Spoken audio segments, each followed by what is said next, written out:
Thank you very much for inviting me to talk, to do this presentation, and for setting a topic. So I just want everyone to know that the topic was set for me, which is fine because I enjoy talking about this, but I do a lot of other work in sport, and that's why I wanted to put these images up on my front screen just to let you know.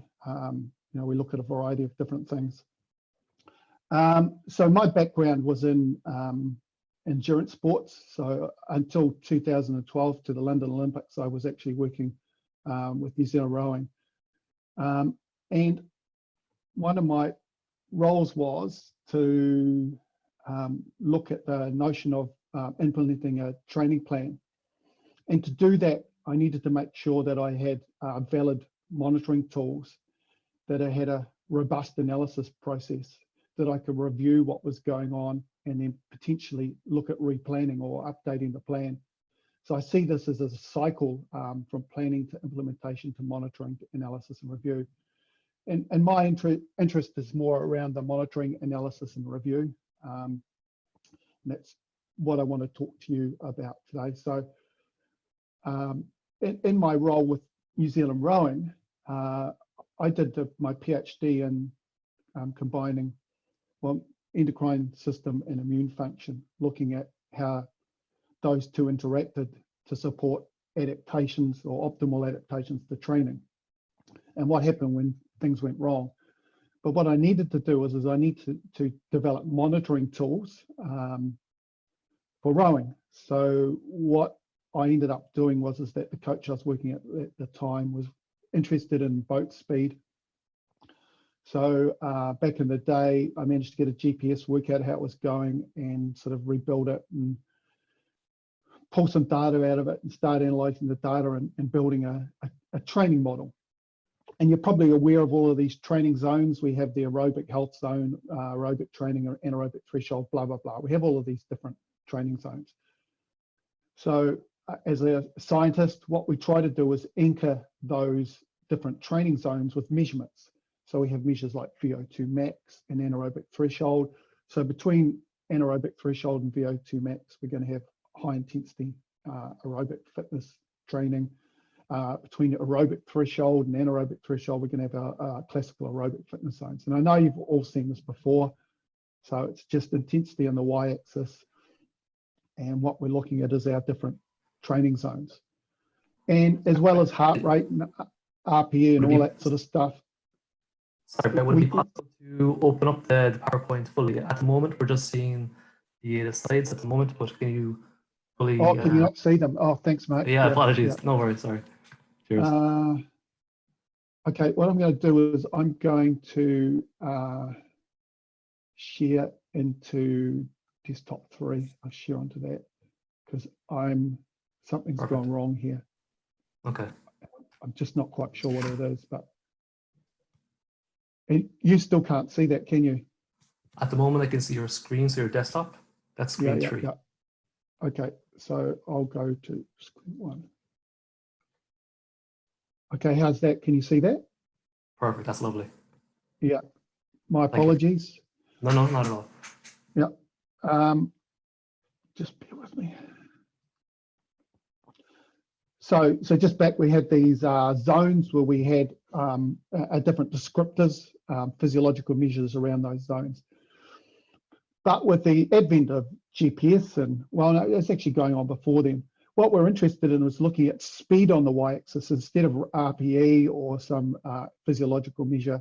We were interested in speed, so VO2 max speed or anaerobic threshold speed or aerobic threshold speed, et cetera, And I spent quite a bit of my time working in rowing, trying to develop a GPS system and then looking at what was an aerobic zone and anaerobic threshold zone. So long story short, that gets really quite complicated doing that. So instead of individualizing the zones, what we started looking at was, well, if we're doing aerobic training, how much aerobic training do we need to do to win a medal?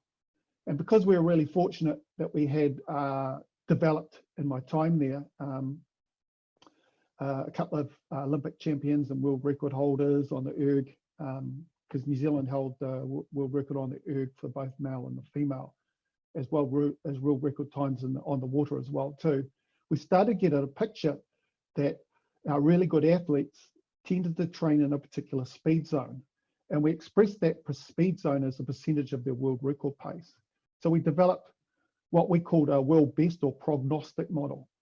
And with the GPS, it worked out really well, because what we do is we go out training, we go, okay, today we're doing aerobic training, so it should be in the green zone here on the slide. Did we achieve that? And we measured the boat speed. We also measured heart rate, and we measured stroke weight and all that sort of stuff. And we recorded, did that session achieve its goals? How much of that session was in that training zone? And this was the forerunner of the whole notion of density, training's density. What we're doing is we're looking at the volume of training that we're doing in a particular intensity zone. And in this case, for rowing, the intensity zone was an aerobic intensity zone, an anaerobic threshold intensity zone, et cetera, et cetera.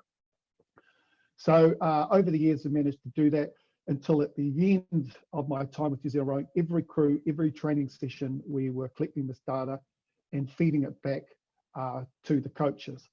So this is, I'm just showing you the developmental steps. So when we look at this, we've got 1, 2, 3, 4, 5 boats on the water, and they're all being expressed relative to the world record pace. And I know you probably can't see the details, but we can see upriver and downriver, et cetera, whether the crews were in their training zones. Now, we're really quite fortunate here, because in this training session, there's 3 Olympic boats, one very famous boat. I think they were unbeaten for 70 races or something like that, Olympics, World Championships and things like that. So we started to be able to build our models of what effective training looked like on a session by session, day by day, week by week basis.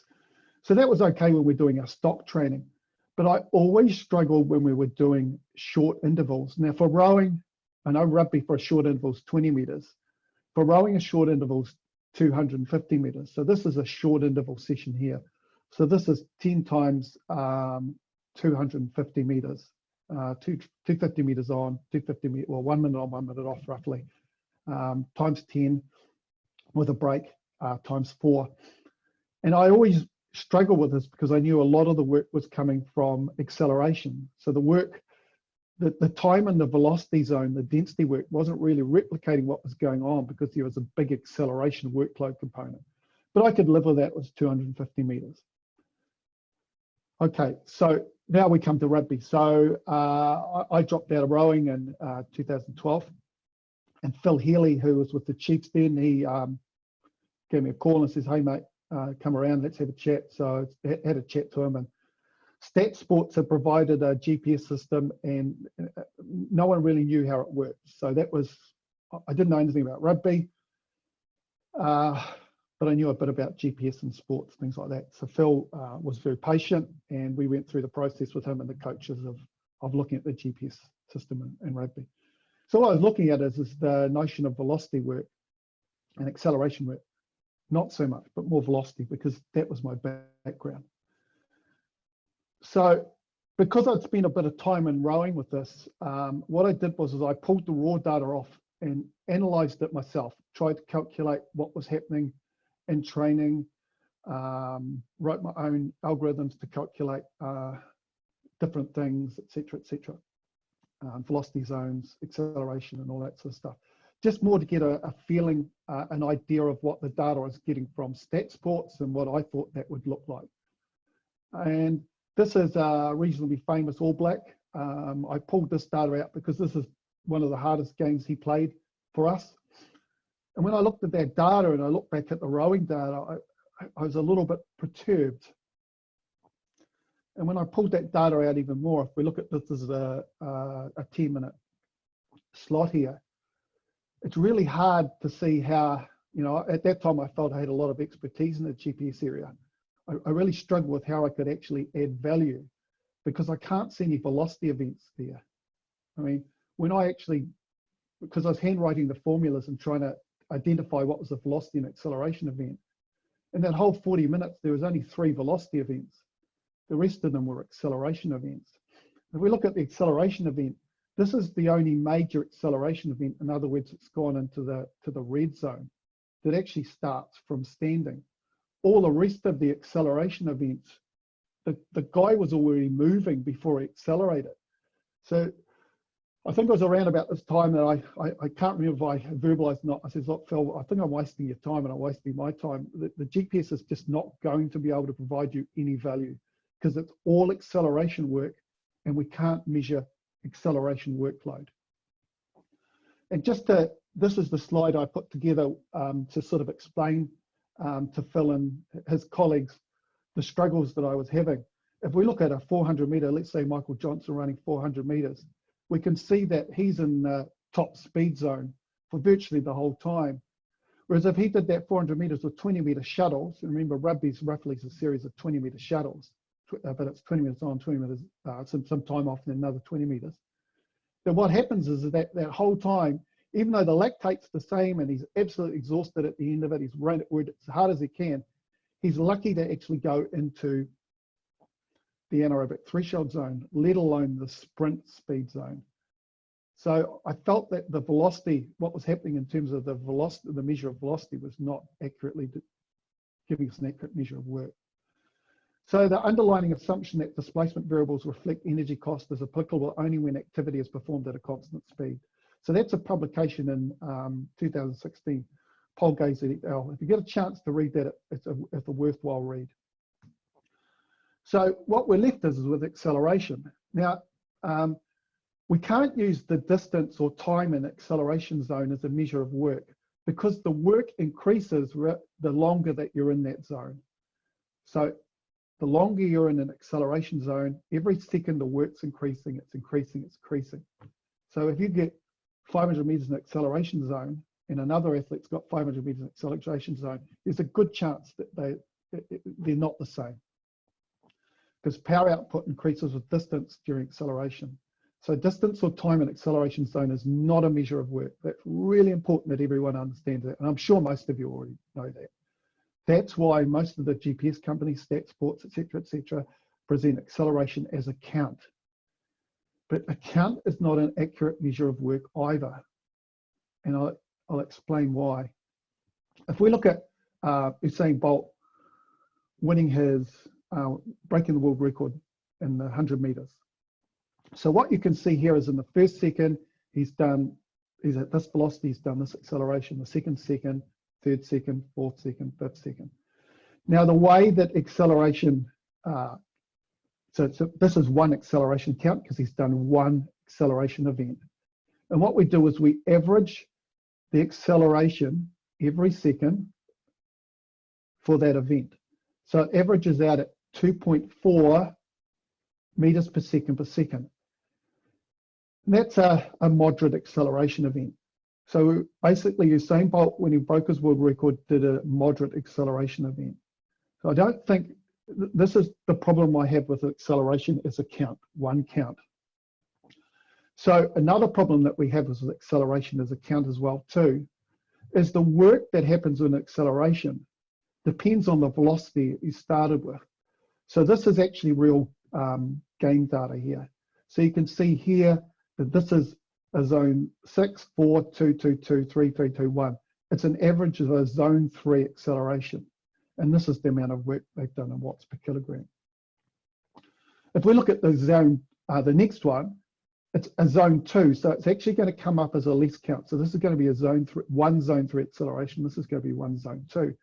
But if you look at it, this player was already moving at almost 5.5 meters per second, roughly 19 to 20 kilometers an hour, before he even started the acceleration. So the work here when this person was basically moving pretty slowly, even though it's a high acceleration, compared to here, which is a low acceleration, the work is actually quite a lot different. So if we're looking at acceleration as a measurement, we've got to look at the context of that. What is the velocity that acceleration started? And that brings me, and again, I know you all understand this, and apologize for repeating the simplicities, but work is a combination of the energy of velocity plus the energy of acceleration. So the longer you sprint, you've got the velocity plus the acceleration, and a little bit higher velocity and acceleration, a little bit higher velocity and acceleration. So again, I'm stuck, and it's around about now that I'm just about ready to give up, because I can't do anything. I had no metrics that are actually going to give me a measure of what rugby's doing. So there was this metric in the background called high metabolic load, and I started looking. I had a suite of metrics that was coming up during training and things like that. I started to look at this metric. And the reason it caught my eye is when I was watching Phil doing a training session, like a MAS session or things like that, the guys that crossed the line first tended to have the highest measure, and the next guy crossed the line second had the next highest measure. So I started playing around with some rank order correlations, and it started to show some efficacy. So at that time, I was a little bit worried that I was starting to fish for a measure, any measure, just for the sake of getting something to work.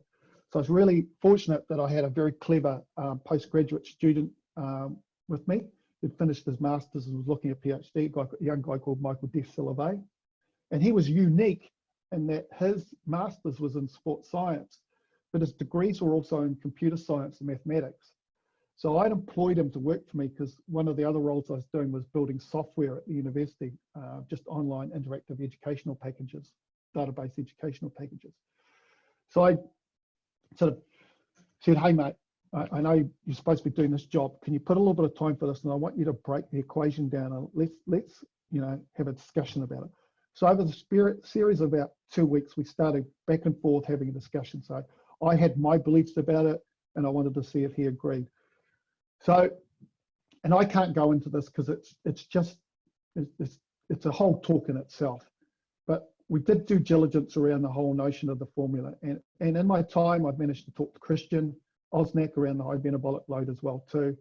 And I've spoke to a few other researchers that are doing work in this in Italy as well.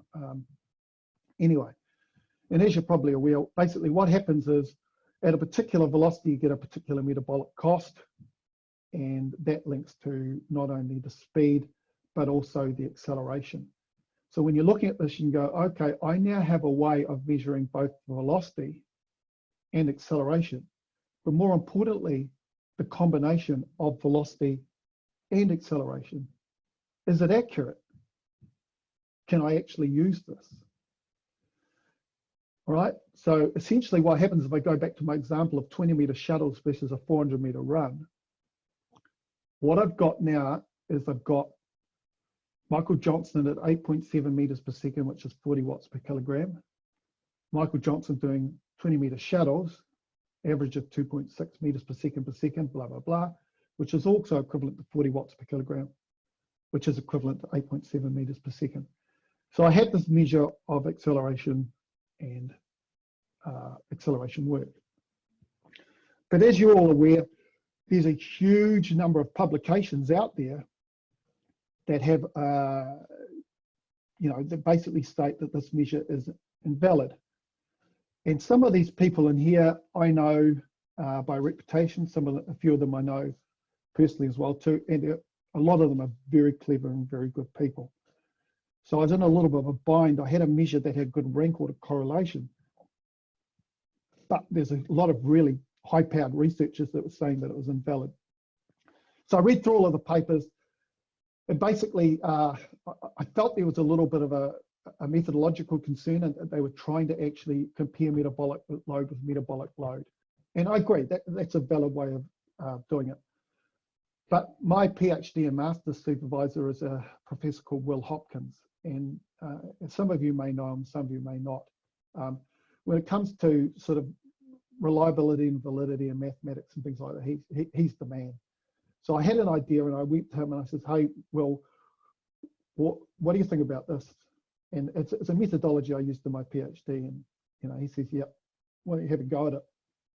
So what I did was, with my students, my second and third year students, I set them up as research, as guinea pigs and research and things like that. So they did a series of labs, and they've done 7 years of labs now, and I've got hundreds of samples, students doing samples, and each year the students come up with an idea and we test it a little bit differently. And really what I'm looking at here is I'm looking at the finish time for an activity versus the high metabolic load. So initially when I started this, I chose an activity that had a high acceleration count, so a 10 meter, 20 meter shuttle, timed that and had a look at the correlation between the finish times and the high metabolic load. And then over time, we looked at a whole lot of different metrics. We looked at acceleration count, we looked at high speed running, we looked at sprint distance, we looked at correlations between all these metrics and the actual time it took to do the task. And we chose a variety of different tasks. Some of them were sprint based, some were the velocity based, some were a combination of acceleration, I should say acceleration actually, acceleration and velocity. And over the years, we collected this data and we started to find that there was actually quite a strong correlation. Now, none of you have probably read any of my research work, but I'd done this work with the GPS system in rowing anyway. And I knew that the error is normally distributed. So the more samples I could get, the error tended to cancel itself out. So the underestimation and overestimation canceled each other out. So the longer the distance of the event or the more samples I took, the greater the correlation. And you know, some of you, I spoke to Sam Robinson, he says, "Well, why haven't you published this?" And at that time, it had given us an advantage because we were using this metric, and you know, rightly or wrongly, I didn't publish it. I think we ended up presenting it at a conference a year or so ago. So, and the students did the analysis, my postgrad students, because it was a postgrad project and things like that, because I wanted to make sure that it wasn't me being a little bit subjective of the data. But the bottom line is that for a short event, just an isolated short event, a 10 meter, 20 meter shuttle, we get an R value of 0.72. If we get a series of longer events, like in a rugby match, we're getting an R value of 0.94. And in fact, when I went back and did this with the Chiefs themselves, because I'd take particular tasks with the Chiefs, the correlation got even higher. And I think, yeah, I won't go through the reasons for it, but never mind. So what that did was that gave me an insight into a KPI metric that measured acceleration workload. So when I worked with Phil and the Chiefs in the early days, and now with Kobe and New Zealand Sevens and the Blues, and I did a little bit of work at the Rugby World Cup with Italy, and a little bit of work with Waikato with the ITM Cup team and things like that.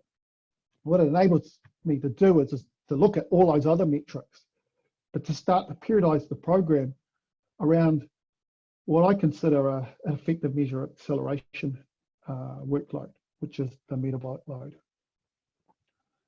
So the first thing we needed to investigate was looking at what actually happens in a game. So in terms of the high metabolic load, what happens in a game? So like all of you, I've started off using Excel. I started to get too much data to do it in Excel. I was building software at that time anyway. So what I did was that I, with a few friends, few colleagues, guys I was working with, we just did open source, and we basically built an online database. And the reason I'm talking about this is that, yeah, Excel is a fantastic tool, but it's not a database. And if you really want to do in-depth analytics, I think that you can do your innovative work and you can do your analysis using Excel to start with, but you really got to consider having an effective database. And if you can make that database online and share that information to the coaches, the support staff, the medical staff, the players themselves, it just creates a huge amount of power.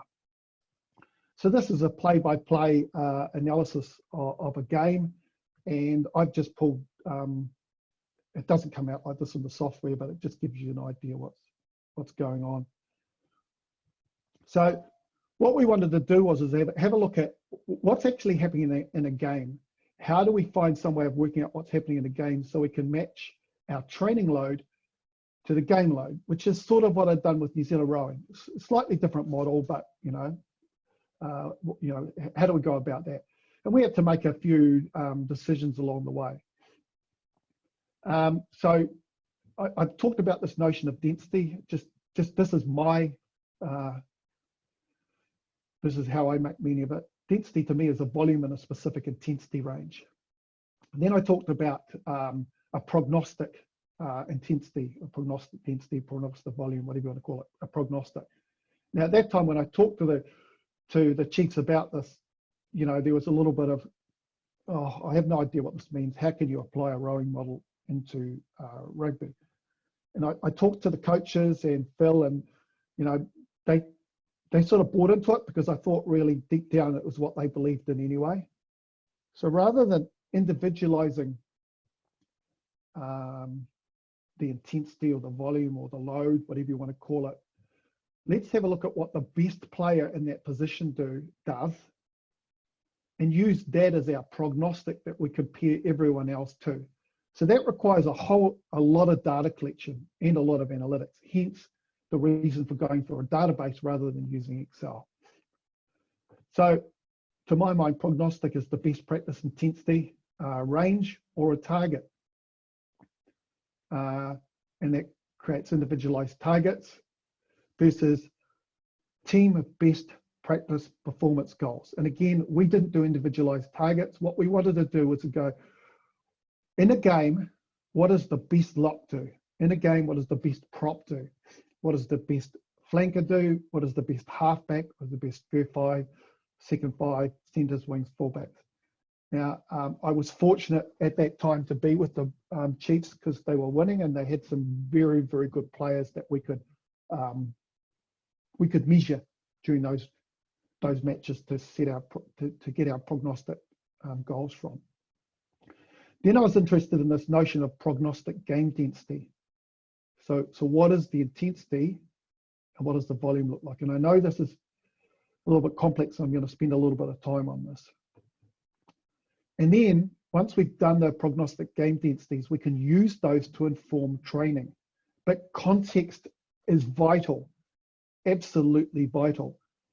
When did it occur? Did it happen in the first 10 minutes? Who did it? Was it an open side flank or a first five or whatever? Because the who applies to, if they're going to use it for training, if it's a inside black, well, we're not going to give the prop an inside backs target. Did fatigue have a role to play here? Like, did it happen in the 30th minute or the first minute, or etc.? So it's this notion of worth. And then the next thing is that in terms of prognostic, what is the average? What is the average density a player does over 40 minutes or 80 minutes? Versus what is the worst case scenario? What is that play where we get the highest workload? Because we don't have to just prepare our people for what they're going to do on average throughout the match. We have to prepare them for that worst case scenario, that highest workload that they may have to do, or that highest workload that they may need to repeat, and the context of that. And that if we have two really big events back to back, that's going to be a slightly different training session that are a worst case scenario followed by a big gap with another worst case scenario. So again, context is really important. So again, you've probably all seen this. This is just your critical speed model. And basically, the longer you do something, the less workload that you can do. Yep. So taking that model, what I was interested in was looking at the volume of a specific intensity, e.g., how many meters do you do above 100 meters per minute or 120 meters per minute, or above 25 high meters per minute, or 15 high-speed running meters per minute, or 2 acceleration counts per minute, or something like that. So what does that look like? And so if we look at it here, we've got a 10-second event up to a 3-minute event. And one of the things, and this is not real data, this is stylized data. I just want to make sure you're aware this is stylized data. And what we can see here is what we're starting to find as we do these analyses is in the, when I talk to people initially about this idea, they talk about that Tim Nana-Williams in my, my first year with the Chiefs down against the Highlanders, that 3-minute something play, that amazingly long play. What we found is that those long plays, they're not that intensive. They're just too long for the guys to work intensely. And the other thing that we found is that those long plays are more likely to happen in the middle of the second half or later in the first half, where fatigue kills precision and there's lots of turnovers. Yeah. So what happens is they're long plays, but they're not necessarily hard. In other words, the volume of the work that they're doing at that intensity is probably lower the longer you go. So we got some context around that. And again, I'm fortunate I've got some good students. Kieran Griffiths doing some work around this, a slightly different research methodology, but an interesting one, just different, interesting, with North Harbour. I've got Morgan Harkma, who's up with Kobe, with Owen Tarrant, doing some work up there at the moment. We're at our initial stages. And just as an aside, one of the reasons that the project's taken so long is that we couldn't get the XML to do the bit files. We couldn't cut the game up. And you wouldn't believe it. We've probably spent 8 months trying to solve this problem. Our analyst has got a metric that has an and. It's two things. It's thing A and B. And instead of putting and in, he put an ampersand in. Well, as you know, in XML, an ampersand is a function. So as soon as I got to the ampersand, it stopped. So all of you people out there that are using STATSports that can't, if you have a problem running the metric, go into your XML tags and just make sure you haven't got any hidden characters that are acting as a function. Honestly, it's taken us 8 months and we only solved it. Jimmy, our analysis, only solved it like 72 hours ago. So anyway, onwards. So then when we carried that analysis on, what we're interested in is what's the worst case scenario in the first 10 minutes of the game and the second 10 minutes and the third 10 minutes and the last 10 minutes of the first half and the first 10 minutes after the second half.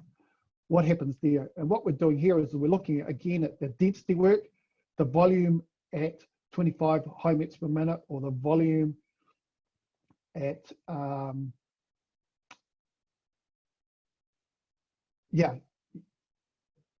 for 0 to 30 seconds, 30 to 60 seconds.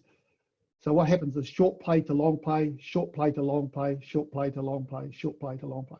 So the reason I'm showing you this is that, again, this is the start of our journey and sort of investigating and publishing around this. It is a lot of work, and this is just a framework for you to consider on how you visualize the notion of density. And we're visualizing the notion of density using high metabolic load. And what we're interested in is what happens, what's the worst case scenarios in the first 10 minutes, the second 10, the third 10, the fourth 10, et cetera, and for a play that's less than 30 seconds, the play that's between 30 and 60 seconds, the play that's between 60 and 90, 90 and 120, et cetera, just trying to get a feel for what those are. And I hope you can see the importance for this, because again, it helps inform training.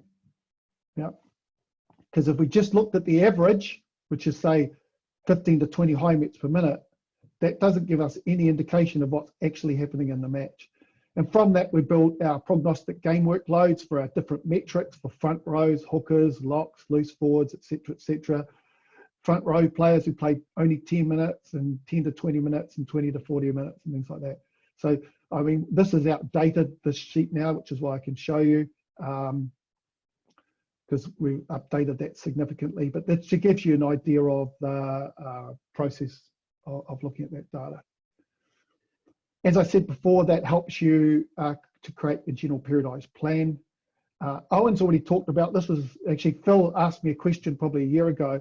He says, look, mate, we've got a bit of a problem. In our light weeks, we're still doing one session, but it's really, really intensive. So again, I know Owen's explained this. So I just went through a system of some of the RPE data that we had, blah, blah, blah, and worked out not just the load for the week, but also the proportional loading of the makeup of that week.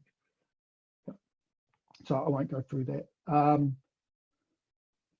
In individual monitoring, we managed to work out through some of the data I had what the athletes perceive as a big week and a light week and all that sort of stuff. And I did that on a position basis with a little bit of maths. So this is a report that Phil gets, or Owen gets, or Millsy at the Sevens get. Actually, Millsy doesn't because they haven't turned the colours on. But anyway, you can just simply look at it and you can see across here, it gives you an idea of each player, each week, what sort of loading that they're doing. And this is again built into the software, but I've just pulled it out in Excel just to make it a little bit clearer. But we do target setting on this as well too. So we have individual targets and safety zones. So we have a target, and this isn't clear, but this is your maximal safety. So each session, and it's adjusts itself on a day-by-day basis. And notice most of the teams that I work with, not all, I managed to persuade them in putting the game as the first start of the week so that we can top up if we haven't reached our game load early in the week, and then we can use day 4 and the captain's run as a run into the match. So we're not trying to go, oh, a player's only done 200 units in a match, I need another 400. How am I going to do that? Get fields closing, crowds there, blah, blah, blah. So again, using high mets, but I also use other metrics as well. So here is another example of monitoring. So this monitoring here is not due to a target. This is just the monitoring during using acute to chronic. And I understand the limitations of the acute to chronic, totally understand them. And I've had 2 students do some really cool projects on acute to chronic ratios, and I understand those limitations. But all I'd say is that we need something to help, and I've adjusted the methods that I use to do that. And from the data we're getting at the moment, the adjustments are helping the efficacy of the model. Anyway, so we've been talking about monitoring training intensity, but what about training density, the volume of, so what I built into the software was the ability for the coaches to go, did my training session hit my density targets? So I know this is a little bit small, but this is the coach's report up here and a coachal visualization here. So the coach can see in their particular drills whether they reach the target or not. But not only that, we can see whether the players reach their targets. So which drills are generating good match simulations? So which drills that we're doing are generating good match simulations. And when you present this data, you can feed it back to the players, because the players know that they're going to have to top up anyway. But also you can feed it back to the coaches. So sometimes they can make a little adaptation to their drill that helps them achieve their technical goals, decision making, etc., and also us to achieve our conditioning goals. I was interested in, oh, that's not the slide I wanted, never mind. I was interested in looking at how much work that a player does during the week versus how much conditioning work that they do. The conditioning work is within the conditioning drills, whether that's 15v15 or kick chase counter or whatever drills that you're running. And what I'm aiming to do is to try and get the players to be doing between, I mean, my ultimate goal is that they do double their training load at the same density as required in the match. That's my goal, but typically, it's hard to reach that. I think, oops, actually I shouldn't, I pressed the wrong button. So this is just the monitoring that you may want to think about as well. So the total high mets you do versus the conditioning high mets, and how much of that conditioning high mets was at the intensity that was required, So what we've got here is the total high mets, the high mets that were done in conditioning drills. So those are the 3 drills that you run on Tuesday, and maybe the 7 drills you run on Thursday, and the conditioning, and what was the average intensity of that. And I color code it so we can see those players who have met, wrong button. And as you can see, as we go through this period, we've got more and more players hitting bigger percentages, bigger numbers, and getting into their zones as well too. So that's a good feedback tool as well. I know I'm running out of time, so if I haven't already. Remember, you've got to tell me to stop because I'll just keep talking. David? No, that's all good. Keep it going. Okay, so this is back with the Viper system. You know, if you remember the Viper system, you could download the live data during a match. I was downloading the live data and I built my own analysis package. And what I was trying to do was forecast from the play-by-play data that I was getting, the players that were looking at a trajectory, which would mean they would not be hitting the numbers that we wanted. And what I did was I did this in two ways. I just did a linear interpolation, but I also interpolated the data relative to where the team was heading. So I wanted to see how the team was heading and how players were heading, forecasted to head relative to the team, but also wanted to see, you know, do I think that we had petrol in the tank and things like that. Sometimes those are the only question Phil might ask me on the sideline. He goes, "Where are we, mate?" I just say, "Hey, look, you know, we're letting them dictate the pay and they're just slowing us down. We've got so much more potential to go." You know, so unfortunately, some of these complex things come down to a one sentence feedback. So that was our, and this is something pretty cool I developed as well too. This is, Phil had this on his iPad on the field. This was before STATSports had their iPad system. And what it did was that it individualized the target for each player for that session, and it individualized the safety for that individual player as well.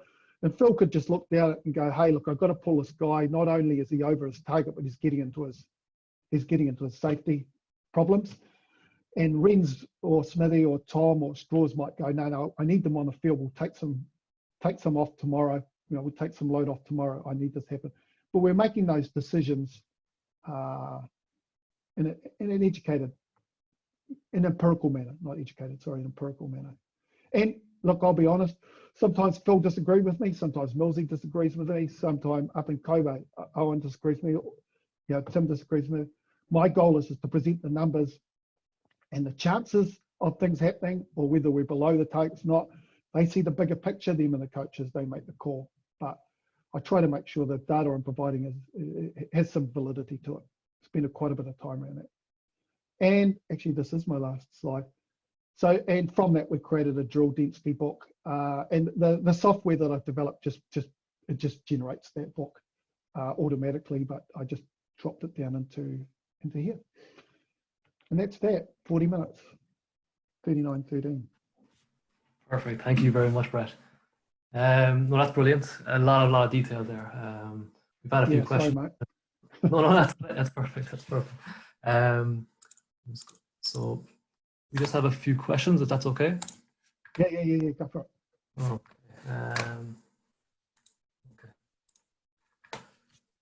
Okay. So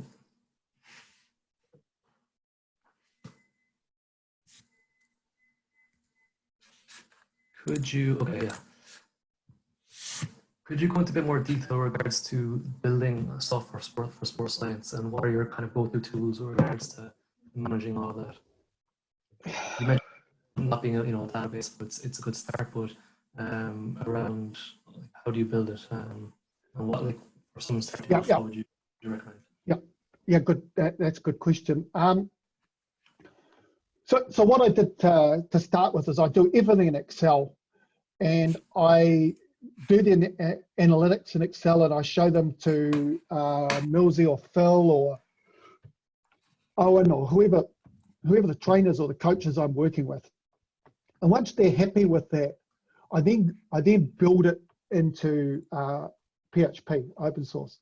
Now, I've got a programmer that I work with in my other life, and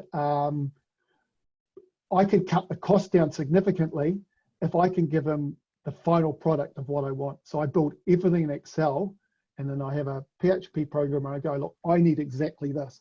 Because as you know, if you start building software from the ground up, you build it, and then they go, oh, wouldn't it be great if we could have this over here and that over there, and we could do this and we could do that. And you go, oh my God, I've got to go back and rebuild it because I didn't get the architecture right to include that other metric or include that thing that you want. So always build what you want in Excel. And then you've just got to, at all costs, you've just got to find a programmer, open source programmer. Again, I'm not sure how you do that. I'm sorry, so I'm not answering your question, because I actually do that for a job. So I've been working with these guys forever, but I'm sure there's ways of finding it out. But it just makes it so much more powerful if you're actually using a database to collect all that years, because you can go back over 7 years and you're looking for patterns and analysis and comparisons. So when Phil or Millsy, that code, hey, blah, blah, blah, I go, okay, well, yeah, 3 years ago we did this and this is the outcome. Are you happy with that? You know, and it's not guesswork because you actually pull that data out. Just another one here. Okay, where do you see metabolic load fit into the profiling of an athlete with respect to fatigue, or does it have value there? Yeah, so one of the things that I've been interested in is how metabolic load changes during a match. So one of the things that will happen is that during a match, you'll see a change in the pattern of the data as you go through the match. So then that helps you think, well, how am I going to change this? What do I need to do in training to change that? So then you can start modifying what you do in training and see if you can hold the values up during training. And I believe that, and you know, some people disagree, that if you can, if the data you're getting through training is informing your, through the match is informing your training, and you change the way you train, so you've got density for longer or more worst case scenario blocks running into each other, or whatever way you choose to do it, that will help pull the tail up during the match. Now, one of the things that I find in rugby is though, sometimes we don't make strategic substitutions. So we take 2 or 3 hard workers off the field, the guys that are generating momentum, and we bring in guys that are holding the momentum down. So not only have we lost our momentum generators, but we've built negative momentum people onto the field. So the thing with rugby, and I guess most team sports, is that the team can only go as fast as its slowest group. So if that slowest group, you've lost the fast group, now you've got a really slow group, the whole thing's going to slow down, because you can't, you know, your defensive line has got to come up together. And that's one of the reasons why I developed the prognostic model. The coach says, I don't care if fat prop A is working to 100%. If he's not in the line, then we're going to get breached, right? So there's no rewards for working at 100%. There's rewards for bringing the line up together. And that's why I developed this, that's why this rowing model moved so nicely over to rugby, because we're measuring absolutes against everyone, whether it's the smallest first 5 to the biggest prop. We've got the defensive line coming up together, or we need to get around the corner on offense. Everyone has to get around the corner for us to be an offensive threat or to do our defensive role properly. Great. Another one here, if that's okay. When focusing on rugby players, what type of training protocol would focus on accelerations, decelerations, and other explosive components? And how much time would you focus on this weekly? Primarily looking at change of direction, because you alluded to, you know, the velocity at which an acceleration can occur when you're already moving, and that how that can be addressed. Yeah, it's probably not the question for me. I mean, I advise around the numbers. I mean, my role as an analyst. So like, I would make a recommendation in the reports that I sent through to Phil or Millsy or Tim or Owen or things like that. I would say, hey, look, I think these guys are down. I think these guys are over. I think these guys are on, you know, and then the coaches, the trainers that would then decide whether that fits within the training period that we have, or whether they deal with that later, or whether whatever, and what they need to do to get those up. But I'm a great believer in specificity principle, and I think that everything should be context-based. So the more game-specific conditioning that you can do, the more effective your conditioning will be. And the world's changed. When I started, because, you know, in the early days playing rugby, you ran back and forth, you did shuttles with your head down and things like that, and, you know, off to a stopwatch. We don't need to do that anymore. The GPS provides all that information for us across the whole team. So if we don't need to run up and down a straight line, which is contrary to all what rugby's about, because remember, a rugby player goes somewhere to do something. It's not the going there that's the exercise. It's the going there to do something. They go there to tackle, they go there to ruck, to maul, to score a try, or things like that. So training needs to replicate that. So that would be my suggestion for how you for your acceleration, deceleration drills and sprint meters. And in my last thing there, that's why your drill booklet's good, because your drill booklet will give the S&C staff an idea of, oh, this one's a good high acceleration generator. This is a good high velocity generator. This is a good blah, blah, blah. Sure. Being able to inform those drills is an interesting, and the approach you have is that's a lot of information. I think it's going down pretty well. There are more questions coming in, but we're going to move on and hopefully maybe save them for the Q&A as well. Brett, I just want to thank you again. Much appreciated for sharing your time and thank you for having me. Thanks for having me. Really good. Cheers. Cheers.